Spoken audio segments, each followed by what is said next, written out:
اعلی فیصلہ نہیں تھا۔ اب دیکھیے کیا بات نکلتی ہے کہ دونوں کو ہی جبریل لے کر کیا کر یہ گڈ کر دیا قرآن و حدیث کو۔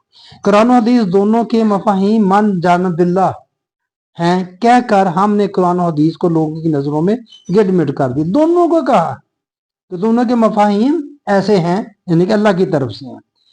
اگلی بات اختلاف قرت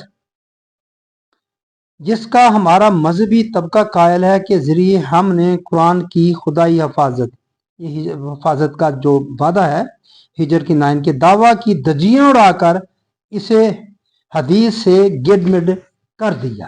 میں یہ بات تھوڑی سی عرض کروں، یہ اختلاف قرت اس پر میں الگ سے بات کروں گا انشاءاللہ۔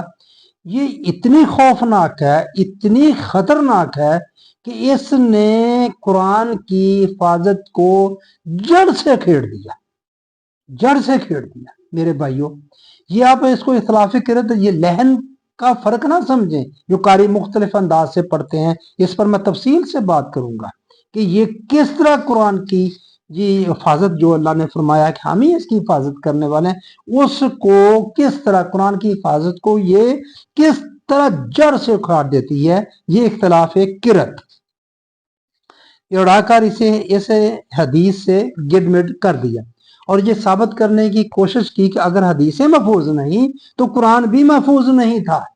یہ بات کی حالانکہ میں عرض کر چکا، اور آپ بھی دیکھ لیں سورۃ طور کی پہلی 2-3 آیات کہ نبی اکرم صلی اللہ علیہ وآلہ وسلم نے اپنے ہاتھ مبارکوں سے، اپنے ہاتھوں سے مبارکوں سے آپ نے یہ قرآن کی کو جمع کیا اور اس کی تدوین فرمائی کتابی شکل میں، رکن کے لفظ آتے ہیں۔ خیر بات لمبی پہلے بھی عرض کر چکا ہوں، آپ خود دیکھ لیں سورہ طور کو، سورت قیامت کو بھی دیکھ لیں، اس سلسلے میں وہ بھی ہماری رہنمائی کرتی ہے۔ جب میں بات کروں گا اس بار تو تفصیل سے ہو جائے گی۔ اس سے یہ ثابت کرنے کی کوشش کی کہ نبی صلی اللہ علیہ وآلہ وسلم قرآن کی تدوین نہیں فرمائی اور اس بات کا خیال تک نہ کیا کہ اس طرح منصب نبوت، حق ادائے رسالت اور حق ابلاغ رسالت، یہ مائدہ کی 67 نمبر آیت جو میں عرض کرتا ہوں کہ اے رسول جو تجھ پر نازل ہوا اللہ کی طرف سے اس کا ابلاغ کر دے، پر کاری ضرب لگتی ہے کہ اگر آپ نے یہ کام جس طرح قرآن کا کیا اگر وہ حدیثوں کا نہیں کیا تو پھر آپ نے حق رسالت ادا نہیں کی ہے۔ وہی بات کرتا ہوں کہ آپ کو حق رسالت کا پتہ نہیں، میں یہ مطلب آپ کے سوال سے میں کہتا ہوں، میں یہ نہیں کہتا اب لا علم ماشاءاللہ بڑے عالم ہیں سب پتہ ہوتا ہے، لیکن اگر یہ بات آپ کرتے ہیں حدیث کو قرآن پر قاضی بنا کر ہم نے گڈ مڈ سے بھی آگے حدیث کو قرآن پر فوقیت دے دی، زکوٰۃ دے کر بقیہ مال جمع کرنے والی روایت اس کا ثبوت ہے۔ یہاں دیکھیں کس طرح دین کو بدلا، ایک روایت داخل کی اس میں اور کہا کہ یہ ہے جی زکوٰۃ دیں باقی مال سارا جمع کر دیں اور اس کو فوقیت دے دی، ہم نے قاضی بنا دیا، حدیثوں کو قرآن پر قاضی بنا دیا۔ یا نہیں تو آپ بتا دیں مجھے، جس طرح قرآن محفوظ ہے اسی طرح حدیثیں بھی محفوظ ہیں کہہ کر ہم نے اللہ پر جھوٹ بھی باندھا اور قرآن و حدیث کو گڈ مڈ بھی کیا۔ اللہ پر جھوٹ کیونکہ وعدہ جو دعویٰ ہے سورہ ہجر کی 9 نمبر آیت میں وہ قرآن کی حفاظت کا ہے، ہم نے کہا قرآن بھی محفوظ ہے اور حدیثیں بھی محفوظ ہے، اس کی حفاظت کا ذمہ اللہ نے لیا، حدیثوں کی حفاظت کا ذمہ کہاں اللہ نے لیا؟ تو اللہ پر جھوٹ نہیں بنتا۔ اب جب دونوں کو کہیں کہ اس کی دونوں کی حفاظت ہوئی ہے، جب آپ کہیں قرآن کی بھی حفاظت ہوئی حدیثوں کی بھی حفاظت ہوئی تو پھر یہ اللہ پر جھوٹ بنتا ہے یا نہیں بنتا؟ بہتان بنتا ہے یا نہیں بنتا؟ حدیثوں کو قرآن کی مثل کہہ کر تو ہم نے کمال کر، یہ دیکھیں آپ وہی بات کہہ دی۔ آپ نے حضرت عمر رضی اللہ تعالیٰ عنہ نے جو فرمایا تھا کہ یہ مرتکز ہو جائے گی، ہو گئی۔ ہم نے جو کچھ اپنے بندے پر اتارا یہ قرآن کی مثل کہہ کر تو ہم نے کمال کر دیا۔ اس کی آگے تھوڑی سی وضاحت، ہم نے جو کچھ اپنے بندے پر اتارا ہے اس میں اگر تمہیں شک ہو اور تم سچے ہو تو اس جیسی ایک صورت تو بنا لاؤ، تمہیں اختیار ہے کہ اللہ تعالیٰ کے سوا اپنے مددگاروں کو بھی بلا لو۔ یہ مفہوم اور ترجمہ ایک طرح سے عرض کر رہا ہوں، پس اگر تم نے ایسا نہ کیا اور تم ہرگز نہیں کر سکتے، یہ فرما دیا بقرہ کی 23 اور 24 نمبر آیات، یہ بات ہے کیوں نہیں کر سکتے؟ ایک صورت کیا، ہم تو بخاری شریف کی صورت ایک ضخیم کتاب قرآن کی مثل تیار کر دی، کہتے نہیں ہیں بخاری کو مثل قرآن، تو پھر کیا کیا ہم نے؟ بادی نظر میں آپ دیکھیں، اب ہم یہی کہتے ہیں نا صحیح بخاری مثل قرآن ہے، اللہ کہتا ہے تم کافروں کو چیلنج ہے کہ تم نہیں کر سکتے، نہیں لا سکتے، یہ ہم لے آئے۔ جامع حدیث کے کام کے بغیر یہ سب کچھ کیسے ممکن ہو سکتا تھا؟ اب میں یہی بات میں عرض کر رہا ہوں، اسی لیے میں اس کو بدعت کہتا ہوں، اس میں پہلے بھی عرض کر چکا ہوں۔ ان کے کام جو انہوں نے کام کیا یہ صحاح کی صورت میں ہمارے سامنے ہے، ان 6 جامعین نے حدیث نے، ان کے بغیر یہ کام کیسے ہو سکتا تھا جو کچھ یہ اوپر ہوا ہے؟ پہلے جب میں نے بخاری شریف کو کھولا، تھوڑی سی ایکسٹرا بات ضمناً بات کر دیتا ہوں، بخاری شریف کو کھولا تھا تو مجھے یہ دیکھ کر کچھ حیرت سی ہوئی کہ تمہید اور تعارف کے بعد اس کی اصل ابتدا پارا اول سے ہوتی ہے۔ پہلے باب اول، باب دوم، باب 3 اس طرح نہیں، اس پہ لکھا ہے پارا اول۔ آپ خود مشاہدہ کر لیں میرے بھائیو، دیکھ لیں پارا اول، بخاری شریف کا پارا اول لکھنے کا کیا مطلب بنتا ہے؟ پارے تو قرآن پاک کے ہیں۔ اس سے میں سمجھا کہ قرآن کریم کے پارا اول کے جو مضامین ہیں ان کی بابت بخاری شریف کے پارا اول میں احادیث و تفسیر ہوگی، یعنی کہ میں یہ سمجھا۔ مگر کچھ مطالعے کے بعد مجھے قرآن کریم کے پارا اول والی کوئی ایک بات بھی اس میں نظر نہیں آئی جو پارا اول تھا بخاری شریف کا۔ مگر اب اندازہ ہوتا ہے کہ یہ بخاری شریف کی ابتدا پارا اول سے کرنے کا مقصد بخاری کو قرآن کی مثل قرار دینے کی ایک مذموم کوشش یا سازش تھی یا ہے۔ اب بھی ہم بڑے اڑے ہوئے ہیں اس پر، اس لیے میں کہتا ہوں کہ قرآن بخاری کو شریف کو قرآن کی مثل قرار دینا یہ پارا ہے۔ ہاں جی، تو میرے بھائیوں یہ میں آپ کو بتانا چاہتا تھا کہ یہ ہم نے کس طرح یہ گڈمڈ کیا اور کس طرح یہ قرآن سے ہماری توجہ ہٹ کر حدیثوں پر ہو گئی۔ اب توجہ کا ایک اور مثال دیکھ لیں، آپ مشاہدہ کر لیں، آپ علماء کرام کی تقاریر سن لیں، ہر کوئی اپنے اپنے پسندیدہ جو علماء کرام ہیں ہر مسلک کے ہیں ان کی تقاریر سن لیں، طارق جمیل صاحب کی سن لیں، اور طارق مسعود صاحب، اور بہت بڑے طاہر القادری صاحب، اور بڑے بڑے جتنے میں کیا کس کا نام لوں، جتنے بھی ہیں بڑے بڑے جید علماء کرام، تقاریر سن لیں۔ کتنی قرآن کی آیات ہوتی ہیں ان میں، اور کتنی روایات اور حدیثیں ہوتی ہیں، اور کتنے دوسرے قصے کہانیاں ہوتی ہیں۔ جو ہمارے محلوں میں مولوی ہیں ہم یہ قصے کہانیاں بہت سنا دیتے ہیں، کر دیتے ہیں، جو تھوڑی جامع مسجد ہے وہاں آپ دیکھ لیں ان کی تقریر سن لیں، پھر تو جو کس پر زیادہ ہے، حدیثوں پر ہے یا قرآن پر ہے؟ قرآن کی ایک آیت پڑھیں گے ضرور شروع میں، اس کے بعد کیا ہوتا ہے بس۔ اور آپ طارق جمیل صاحب کی سن لیں تقریر، میرے نبی نے یہ فرمایا، میرے نبی نے یہ فرمایا، اچھی بات ہے نبی نے فرمایا، لیکن میں آپ کو بتا رہا ہوں توجہ کس پر زیادہ ہے؟ توجہ حضرت عمر رضی اللہ تعالیٰ عنہ نے یہی فرمایا تھا کہ توجہ قرآن سے ہٹ کر اقوال پر مرتکز ہو جائے گی۔ یہ رسالے والے بھی یہی بات کرتے ہیں، ترجمان القرآن والے، یہ جماعت اسلامی والے، یہ جن کا یہ رسالہ ہے میں آپ کو حوالہ بھی دے چکا ہوں، تو یہ توجہ ہوئی یا نہیں؟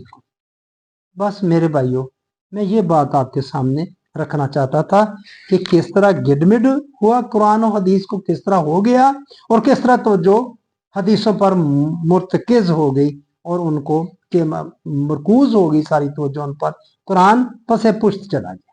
اس کی وجہ حضرت عمر رضی اللہ تعالیٰ ہمیں بتا بھی چکے، مگر ہم پھر بھی باز نہیں آئے اور اڑے ہوئے ہیں، جمے ہوئے ہیں اس پر، اور بس جو کوئی اس پر بات کرے اس دل چاہتا ہے کہ اس کا سر پھوڑ دیا جائے، اس کی آنکھیں نکال دی جائیں۔ یہ مودودی صاحب کا اقتباس تھا، بات لمبی ہوگی ورنہ میں وہ بھی آپ کو پڑھ کے سناتا ہے کہ جو ایک چیز سامنے روز روشن کی طرح نظر آ رہی ہے، آپ کو بتا رہا ہوں، دلیل سے بات بتا رہا ہوں، میں اتنی بات کی اور لوگوں نے سنی بھی، اس کو کسی نے کوئی جواب نہیں دیا سوائے اس کے جو میں آپ کو پہلے عرض کر چکا ہوں کہ یہ منکر قرآن ہیں اور یہ منکر رسالت ہیں، وہ میں نے عرض کر دیا۔ کیسے میرے بھائیوں یہ رسالت کے منکر اور قرآن کے منکر ہے بھی نہیں، میں تو نہیں ہوں، روایات یہ ہے کہ میں ان کو یقینی اقوال نہیں مانتا کہ وہ یقینی نبی اکرم صلی اللہ علیہ وسلم کے اقوال، ہاں اگر وہ قرآن میں آپ ڈالیں، قرآن یس کرے تو ہو سکتا ہے کہ وہ آپ کا قول ہو، ٹھیک ہے، اور اس کو چونکہ وہ 200-250 سال بعد کام ہوا ہے تو اس کو آپ قرآن کے برابر حجت کیسے لگا سکتے ہیں؟ وہ تو بدعت بن گیا، تو اس لیے میں اس کو بدعت کہتا ہوں۔ تو میرے بھائیو مہربانی، آپ نے میری بات سنی، بس یہی میں عرض کرنا چاہتا تھا۔ آپ کا شکریہ۔ السلام علیکم ورحمۃ اللہ۔